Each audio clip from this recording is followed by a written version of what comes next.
साहिल form में हो, सब फॉर्म में हो तो 15 मिनट दे दो बस, 15 मिनट की एटीपी मुझे दे दो बस, 15 मिनट बाद जो कर देना है ना। सिर्फ मुझे 15 मिनट की एटीपी चाहिए आप लोगों से। हमारे न्यूरल सिस्टम है उसको हम नर्वस सिस्टम भी बोलते हैं, और नर्वस सिस्टम में जो सेल्स पाए जाते हैं वो दो टाइप के होते हैं। कितने टाइप के होते हैं? दो। एक होता है एक्साइटेबल सेल, एक होता है non excitable cell. Excitable cell और नॉन एक्साइटेबल सेल में फर्क क्या है अपने पास कि ये जो सेल होते हैं ये मेनली इंपल्स को जनरेट करते हैं, कंडक्ट करते हैं और ट्रांसमिट करते हैं। ये कुछ नहीं करते। ये वो जो इलेक्ट्रिसिटी जनरेट करने का काम होता है ये एक्साइट कर सकते हैं, लेकिन ये नॉन एक्साइटेबल मतलब ये ना तो हमारे मैसेज को जनरेट करेंगे, ना ही कंडक्ट करेंगे, ना ही ट्रांसमिट करेंगे। मेन डिफरेंस ये है, ठीक। लेकिन ऑल्दो ये मेन फंक्शन कर रहे हैं, लेकिन इनके फंक्शनिंग के लिए इनका होना बहुत जरूरी है। ये कौन है आपके?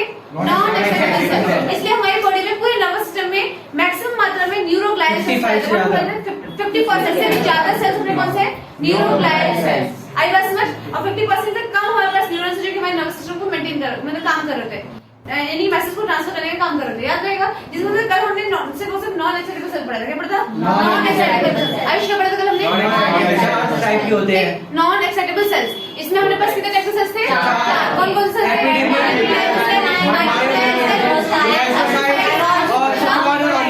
Schwann cells and oligodendrocytes. Schwann cells and oligodendrocytes. पक्की बात है। इसमें मुश्किल से 3 पॉइंट है जो आपका इपेंडाइमस प्रोड्यूस सीएसएफ। ये क्या होता है? Produce CSF. सिर्फ प्रोड्यूस करता क्या? मूवमेंट और ट्रांसपोर्टेशन। पहले बात एब्जॉर्ब करेगा, produce absorb and move the CSF, है ना। और ये क्यों कर पाता है? Just because of ciliated brush border columnar epithelial cells. ये एक्चुअली होते क्या है? Ciliated brush border columnar epithelial cells होते हैं, इसलिए क्या करते हैं? सीएसएफ को प्रोड्यूस भी करते हैं, अब्सॉर्ब भी करते हैं और मूवमेंट करने में हेल्प करते हैं। पाए कहाँ जाते हैं? ब्रेन कहाँ पाए जाते हैं? माइक्रोग्लियल सेल्स कौन सेल्स थे?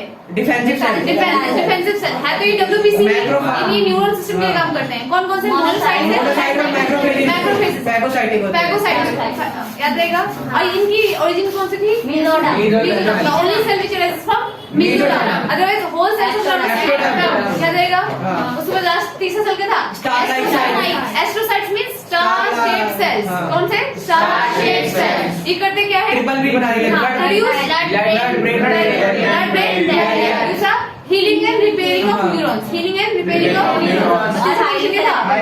हाईली सेलेक्टिव बल्बियल मेम्ब्रेन है। ये बात समझ में? हाईली सेलेक्टिव क्यों था? याद रहेगा। और लास्ट अपने पास कौन थे? स्वान सेल्स और ओलिगोडेंड्रोसाइट्स। मेन फंक्शन है myelin sheath. And what is myelin sheath? और जो इलेक्ट्रिसिटी को बाहर जाने देती है।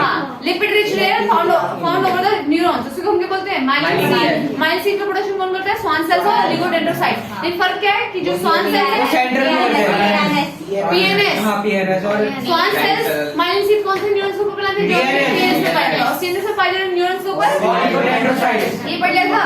तो आपने देखा कि यहाँ पे कहीं भी ना तो हमारा इंपल्स जनरेट हो रहा है, ना कंडक्ट हो रहा है, ना ही ट्रांसमिट हो रहा है। यहाँ पे मेन फंक्शन न्यूरॉन्स के लिए हो रही है। ये रहेंगे तभी न्यूरॉन्स काम कर पाएगा। क्लियर?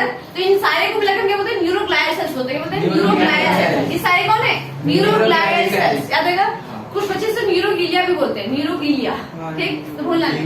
तो अपने पास क्या है? अपने पास आज का टॉपिक है अपने पास हर्ष। आज का टॉपिक क्या है? जाग दो बस। आज का टॉपिक छोटा सा है। आज का है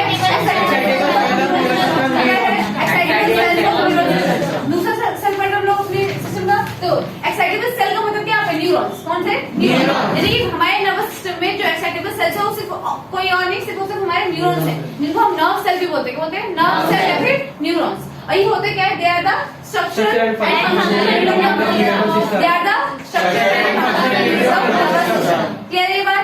नेक्स्ट है अपने पास न्यूरॉन्स का स्ट्रक्चर है, उसमें 3 मेन पार्ट होते हैं। कितने पार्ट होते हैं? 3 मेन पार्ट होते हैं। फैमिलियर स्ट्रक्चर से जो ये जो ब्रांचिंग स्ट्रक्चर इसको क्या बोलते हैं? डेंड्राइट। ये पूरा जो सेल बॉडी और पूरा जो एक्सॉन और पूरे न्यूरॉन्स के 3 पार्ट है। कितने पार्ट है? 3 पार्ट। पहला डेंड्राइट, दूसरा सेल बॉडी, तीसरा एक्सॉन। किसे बोला? पहला डेंड्राइट, दूसरा सेल बॉडी, तीसरा एक्सॉन। तो ओवरऑल 3 मेन पार्ट्स है। अब इनके भी सब पार्ट्स है। फॉर एग्जांपल से तुम्हें डेंड्राइट्स होते क्या होते देखेंगे। डेंड्राइट्स क्या होते हैं? देखो सेल बॉडी से कुछ ब्रांचिंग स्ट्रक्चर्स राइज हो रहे हैं ना, दीज आर द डेंड्राइट्स। तो डेंड्राइट्स की डेफिनेशन क्या बोलेगी? The branching structure of cell body are called dendrites. The branching structure of cell body are called dendrites. आपकी बुक में लिखा है the short fibre arises from the cell body are called dendrites. क्या है? Dendrites. याद रहेगा। और इसका मेन काम क्या है? इट रिसीव्स स्टिमुलस क्या करता है ये? स्टिमुलस क्या होता है? अरे जी सेंसेशन हॉट या कोल्ड सेंस करता है, ये कहते हैं सेंस करता है। क्यों? उसके पास रिसेप्टर्स होते हैं। क्या होते हैं उसके पास? रिसेप्टर्स प्रेजेंट होते हैं। ये क्या है? इसके रिसेप्टर्स प्रेजेंट है। इन रिसेप्टर्स की मदद से क्या करता है? आसपास के एनवायरनमेंट में जो भी चीज चल रही होती है उसको क्या करता है? सेंस कर लेता है और फिर आगे कंडक्ट कर देता है। क्लियर? अब देखो फिर क्या अपने पास सेल बॉडी, अपने पास सेल बॉडी क्या है? Convert stimulus into electrical impulse, यानी कि इसका काम है स्टिमुलस को रिसीव करना और इसका काम है इलेक्ट्रिकल इंपल्स में चेंज कर देना। इसका काम है सेल बॉडी, यानी कि जो भी स्टिमुलस आया है उसको इलेक्ट्रिसिटी में कन्वर्ट करने का काम किसका है? Cell body.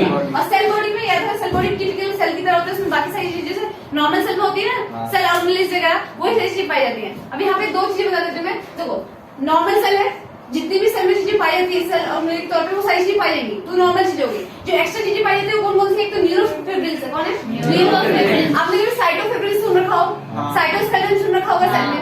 I know sir, अलग अलग सेल के अलग अलग साइटोस्केलेटन होते हैं। जैसे न्यूरॉन्स के जो साइटोस्केलेटन है उसको हम क्या बोलते हैं? न्यूरोफिब्रिल्स। न्यूरॉन के अंदर जो साइटोस्केलेटन उसको क्या बोलेंगे? न्यूरोफिब्रिल्स। और साइटोस्केलेटन का काम क्या होता है?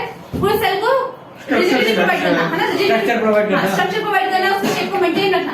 तो न्यूरोफिब्रिल का भी काम क्या है? इस पूरे न्यूरॉन के स्ट्रक्चर को मेंटेन रखना। याद रहेगा? तो cytoskeleton of neuron is known as neurofibrils. याद रहेगा? उसके बाद उसके अलावा देखो कुछ आपको ग्रैन्यूल्स दिखाई दे रहे हैं ब्लू कलर के।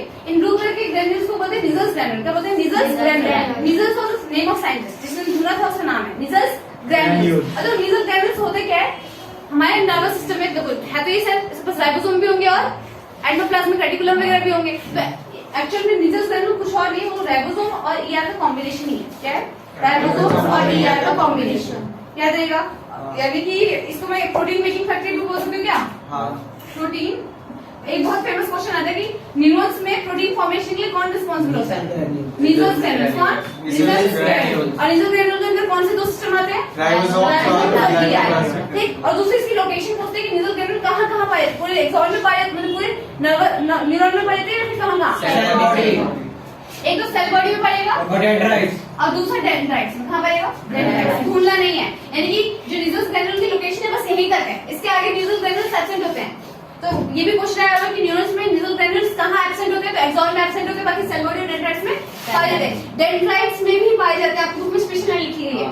याद रहेगा? तो निजल्स ग्रैन्यूल्स कुछ नहीं, ग्रैन्युलर स्ट्रक्चर होते हैं जो कि राइबोसोम और ईआर के कॉम्बिनेशन से बने होते हैं, और ये मेनली प्रोटीन मेकिंग के लिए रिस्पांसिबल होते हैं न्यूरॉन्स में।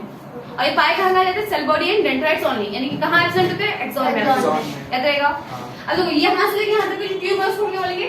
एक्सॉन। और ये जो एंडिंग पार्ट है उसको बोलेंगे एक्सॉन टर्मिनल। क्या बोलेंगे? यहाँ से यहाँ तक एक्सॉन, यहाँ से यहाँ आगे बस समझ। यानी पूरे एक्सॉन में भी दो हिस्से हैं, ये यहाँ तक एक्सॉन है, एक्सॉन का टर्मिनल अलग हो गया। ठीक। तो एक्सॉन में आपको देखना है क्या? सबसे पहले इसको कुछ सेल्स पाए जाते हैं, ब्लू कलर दिखाई दे रही है। ठीक। इन सेल्स को बोलते हैं स्वान सेल्स। क्या बोलते हैं? Schwann cells. अगर मैं स्वान सेल्स बना रही हूँ तो मतलब ये न्यूरॉन मैंने कहाँ का लिया? सीनस लिया, पीनस लिया है? पीएनएस। पक्की बात है? पक्का ना? अगर मैं यहाँ पे स्वान सेल्स दिखा रही हूँ तो पीएनएस। तो यहाँ पे स्वान सेल्स हो गए ब्लू वाले, और स्वान सेल्स ने क्या माइलिन सीट बनाई, ग्रीन कलर की क्या की? Myelin seat. और देखो एक्सॉन जब स्टार्ट, एक्सॉन में ब्लैक वाला हिस्सा दिखाई दे रहा है, ब्लैक वाला, इस ब्लैक वाले हिस्से को एक्सोलेमा बोला है। क्या है? Axolemma. Lemma means membrane. Lemma means क्या होता है? मेम्ब्रेन। ठीक। तो ये आपका एक्सोलेमा है, और उसके बाद जो आपकी स्वान सेल्स की मेम्ब्रेन दिख रही है उसको न्यूरोलेमा बोला है। क्या बोला मैंने? न्यूरोलेमा। क्यों? अगर स्वान सेल्स जो होते हैं पूरे एक्सॉन के ऊपर होते हैं तो लगता है कि न्यूरॉन की मेम्ब्रेन हो, न्यूरॉन की ही मेम्ब्रेन। न्यूरोलेमा, बाहर से न्यूरोलेमा, फिर स्वान सेल्स, फिर माइलिन सीट, और फिर एक्सोलेमा, फिर एक्सोलेमा के अंदर जाओगे तो एक्टोप्लाज्म। एकदम सीधी से दिखाई दे रहा है एकदम। पहले क्या अपने पास? न्यूरोलेमा, फिर स्वान सेल्स, स्वान सेल्स के बाद माइलिन सीट, माइलिन सीट के बाद एक्टोप्लाज्म, एक्टोप्लाज्म। याद रहेगा? तो ये पूरा सीरीज याद रहेगा। फाइनली एक्सॉन किसमें खत्म होता है? Axon terminal. एक्सॉन टर्मिनल में ये जो नॉट लाइक स्ट्रक्चर दिखाई दे रहे हैं, इन नॉट लाइक स्ट्रक्चर को हम बोलते हैं सिनेप्टिक नर्व बोलते हैं। सिनेप्टिक नर्व क्या बोलते हैं? Synaptic nerve. और ये सिनेप्टिक नर्व के अंदर अपने पास क्या होता है? सिनेप्टिक वेसिकल्स होती है। सिनेप्टिक वेसिकल्स छोटी छोटी पतीले रखे होते हैं, और इन पतीलों में कुछ सामान रखा होता है जिसको हम क्या बोलते हैं? न्यूरोट्रांसमीटर। क्या बोलते हैं? न्यूरोट्रांसमीटर। यानी कि एक्सॉन टर्मिनल में अपने पास सिनेप्टिक नर्व है which contain synaptic vesicles in which we have neurotransmitters. कौन क्या होते हैं? न्यूरोट्रांसमीटर। तो न्यूरोट्रांसमीटर एक्चुअली पाए कहाँ जाते हैं? हमारे synaptic vesicles is synaptic nerve. याद रहेगा? पक्का याद रहेगा ना? और एक चीज और है जो बहुत फेमस क्वेश्चन में आ जाता है, दैट इज नोड ऑफ रेनवायर। क्या अपने पास? कोई गलती से भी रणवीर ना बोल दे, नोड ऑफ रेनवायर क्या है? रेनवायर। ये है क्या चीज एग्जैक्टली? बहुत बार क्वेश्चन आया है, what do you mean node of Ranvier? तो देखो ध्यान से, The successive node between the जहाँ पे आपका माइलिन शीथ एब्सेंट, जहाँ पे आपके माइलिन शीथ एब्सेंट होते हैं, that area is, that length is known as node of Ranvier. उसको क्या बोलते हैं? Node of Ranvier. तो आपको दिख रहा है यहाँ से यहाँ तक, यहाँ पे माइलिन शीथ ये रही, एक माइलिन शीथ ये रही, है ना? यहाँ से लेके यहाँ तक डिस्टेंस खत्म है। यहाँ पे माइलिन शीथ तो नहीं है, लेकिन स्वानसेल्स तो है ना, दिख रहा है ना? स्वानसेल्स कहीं पे भी स्वानसेल्स लगातार है, लेकिन माइलिन शीथ क्या है? डिसकंटिन्यूअस। जैसे यहाँ पे लिखा है कि स्वानसेल्स जो होते हैं कंटिन्यूअस होते हैं, लेकिन माइलिन शीथ क्या होती है? डिसकंटिन्यूअस। और माइलिन शीथ की डिसकंटिन्यूअस की वजह से ही जो गैप बनता है ना यहाँ पे, उसी गैप को हम क्या बोलते हैं? Node of रेनवायर। क्या बोलते हैं? Node of रेनवायर। इतनी बात क्लियर होती है? This is all about your